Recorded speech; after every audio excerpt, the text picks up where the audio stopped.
Bom dia, GP às 10, tudo bem? Beleza com vocês? Boa semana para todo mundo. Bom, começou o Campeonato Mundial de Fórmula 1 finalmente, né? Tivemos uma corrida interessante, não espetacular, mas uma corrida interessante em Melbourne, na Austrália. Então vamos começar logo para não enrolar.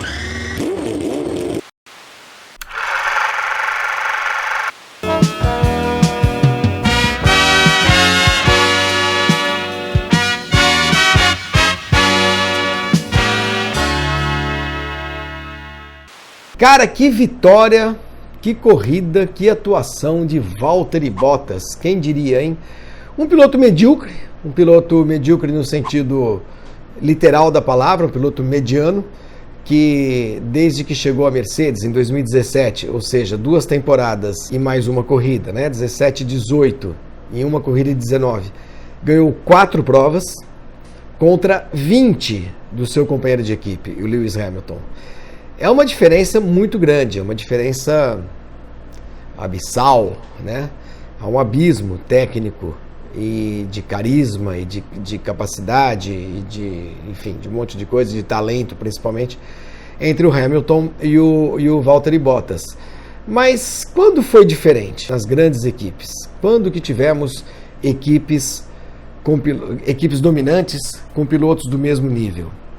Raríssimas vezes. A gente pode enumerar, uma delas a McLaren do final dos anos 80, com Senna e Prost, a Williams da segunda metade dos anos 80, com Mansell e Piquet, puxa vida, que mais? A própria McLaren de 2007 com Hamilton e Alonso, mas era a primeira temporada do Hamilton, ninguém tinha o Hamilton como um piloto que poderia chegar onde chegou, né? Enfim, estava começando. Não dá para dizer que fosse uma equipe de 2 top drivers. Era uma equipe de um piloto bicampeão do mundo, no caso o Alonso, contra um estreante muito talentoso, muito promissor, que era o Hamilton. E se esses dois se juntassem mais para frente numa outra equipe, a gente poderia dizer que era uma dupla do mesmo nível, mas naquela ocasião não. Então o Bottas é aquele piloto, a exemplo de outros segundos pilotos, de vez em quando, muito de vez em quando, conseguem uma atuação brilhante, estupenda, muito acima da média e que não se repete com muita frequência, né?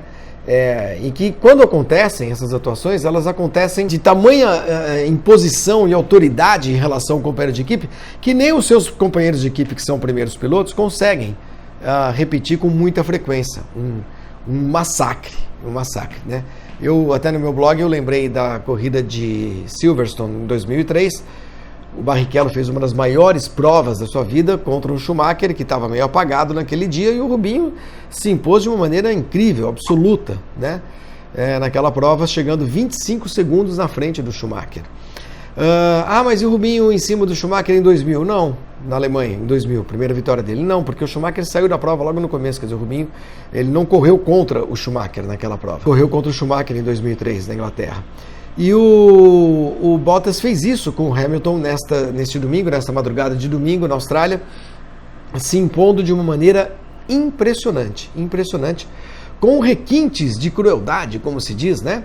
Ao cravar a melhor volta no finalzinho, nas últimas voltas da corrida, ele cravou a melhor volta da prova para fazer o máximo de pontos possíveis hoje num grande prêmio de Fórmula 1, fez os 25 da vitória e fez o ponto extra da melhor volta. Parabéns, palmas para o Valtteri Bottas, mas que ninguém imagine que isso vai ser o tom, que isso vai dar o tom do Campeonato Mundial. A gente teve Rosberg e Hamilton recentemente, mas eles eram rivais muito encarniçados, né?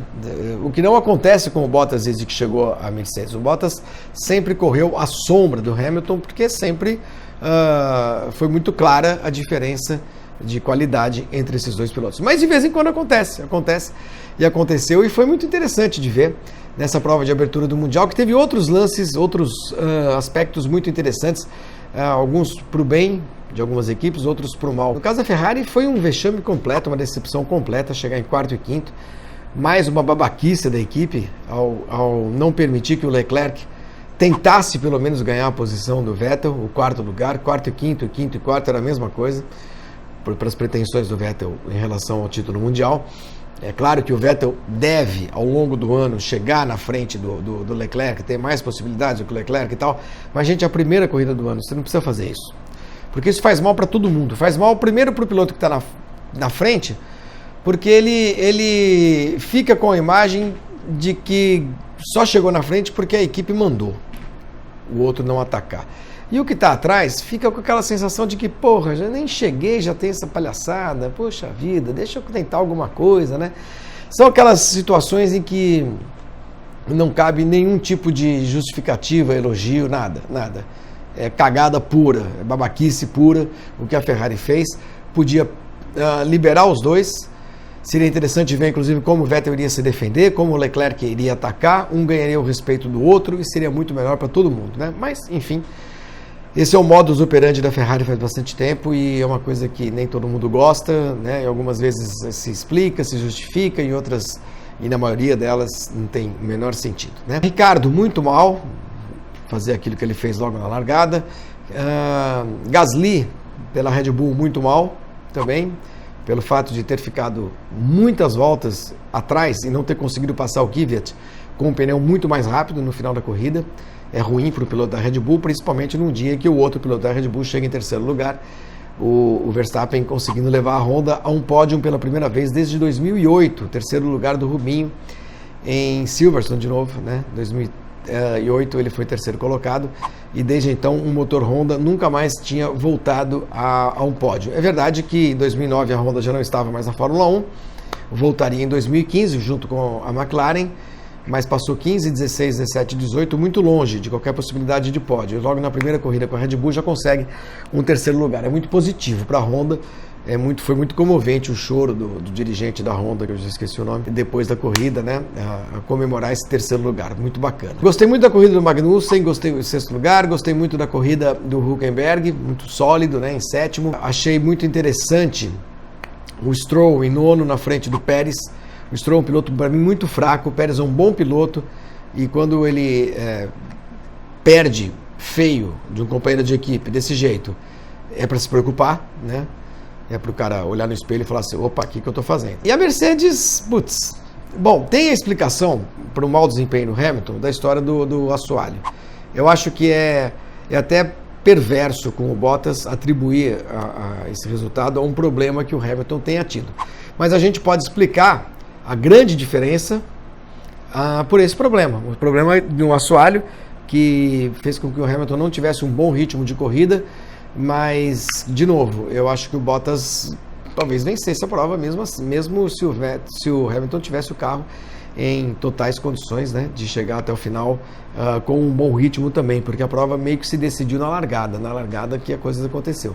E se houve um problema no assoalho do Hamilton, é muito provável que a gente não tenha visto na imagem, em imagens de televisão, mas pode ser que ele tenha pego uma zebra exageradamente, alguma coisa assim, que acabou quebrando uma parte do assoalho e prejudicou bastante ou um pouco pelo menos, o seu ritmo. Não foi uma espetacular prova, como foram as últimas provas na Austrália, porque a primeira corrida do ano sempre tem uma coisinha esquisita acontecendo. Vocês se lembram do ano passado, o Vettel ganhou muito em função dos safety car, dos dois safety car que a gente teve na pista, safety cars, por conta dos incidentes com a Haas, né? Incrível, o Grosjean teve o mesmo incidente ontem. Sempre acontece alguma coisa bem fora do script, né? E nessa não. Quer dizer, fora do script foi o mau desempenho do Hamilton, mas a superioridade da Mercedes confirmou aquilo que a gente temia, que muita gente temia, que a Mercedes pode ter escondido o leite durante a pré-temporada, ou pode ter corrigido seus eventuais defeitos da primeira para a segunda sessão de pré-temporada. E aí isso acontece, a gente viu a demonstração clara disso no último dia de treinos, né? E aí aquela tese que eu defendia, inclusive, que a Ferrari começava o ano na frente, foi por terra, pelo menos em função do que a gente viu nessa corrida. Mas essa corrida é um pouco atípica, o circuito é um pouco atípico, a gente deve esperar um pouquinho. A Ferrari, como disse o Leclerc, não precisa entrar em pânico imediatamente, tem muita coisa ainda pela frente. E vamos ver nas próximas provas se essa superioridade da Mercedes se mantém, se ela prevalece, no Bahrein e na China. Se isso acontecer, a gente pode prever sim um campeonato novamente para a Mercedes. Mas se a Ferrari conseguir rapidamente reagir, né, nas duas provas que a gente tem pela frente agora, a gente pode imaginar um campeonato ainda equilibrado. Com a boa notícia de que a Red Bull está na brincadeira. Não para ganhar muitas corridas, não para ser uma candidata ao título, protagonista e tudo mais, mas o motor Honda se mostrou bem decente, bem digno nessa prova, né? A gente viu pela ultrapassagem do Verstappen no Vettel. E então acho que com relação a isso a Red Bull não precisa se preocupar muito, não agora. Dos estreantes, eu gostei muito do Norris na classificação, mas na corrida não foi bem. Russell simplesmente não dá para qualificá-lo, né? E com isso a gente pode colocar como melhor estreante, puxa vida, quem? Cara, no fim das contas, nenhum dos estreantes foi tão bem assim, né? É bom lembrar que o Giovinazzi não é um estreante, né? E o Leclerc não é um estreante também, tá bom? É bom deixar isso bem claro. O Giovinazzi já tinha feito algumas corridas pela Sauber, o Leclerc correu no ano passado pela Sauber também, né? E o Lando Norris e o George Russell são os dois meninos da Fórmula 2 que não tiveram um bom desempenho. A Williams, gente, esquece. A Williams vai ser uma tristeza durante o ano inteiro. Vai ser uma equipe assim, comparativamente pior do que foi a Minardi nos seus piores dias, né? Ou do que foi a Manor, a Espanha, a Caterham. Puxa vida, é uma tristeza a gente ver a Williams nessa situação. Mas, enfim, caminho que a equipe escolheu desde o ano passado, quando optou por Sirotkin e Stroll, quando optou por pilotos pagantes em vez de contratar gente boa para a parte técnica. Então vai ser uma desgraça e ninguém deve esperar nada muito diferente ao longo dessa temporada. Foi uma corrida bacana, mas nada de tão excepcional. Inesquecível mesmo foi para o Bottas, que merece todos os aplausos. Ele, pelo menos até o Grande Prêmio do Bahrein, é o melhor piloto do mundo, né? Porque fez uma corrida excepcional. Como eu disse no início, na hora que ele cravou a melhor volta, ele fez aquilo para a autoestima dele. Ele falou assim, olha, eu sou capaz de fazer alguma coisa. Em 21 corridas, acho bem difícil enfrentar um cara como é o Hamilton, com o talento que o Hamilton tem. De qualquer maneira, sai da Austrália com muito crédito, depois de uma corrida que ele mesmo considerou a melhor da vida dele. Tá bom? Abraço, gente. Até amanhã, a gente volta com mais um GP às 10. Bebê. Não, é bye. Tchau.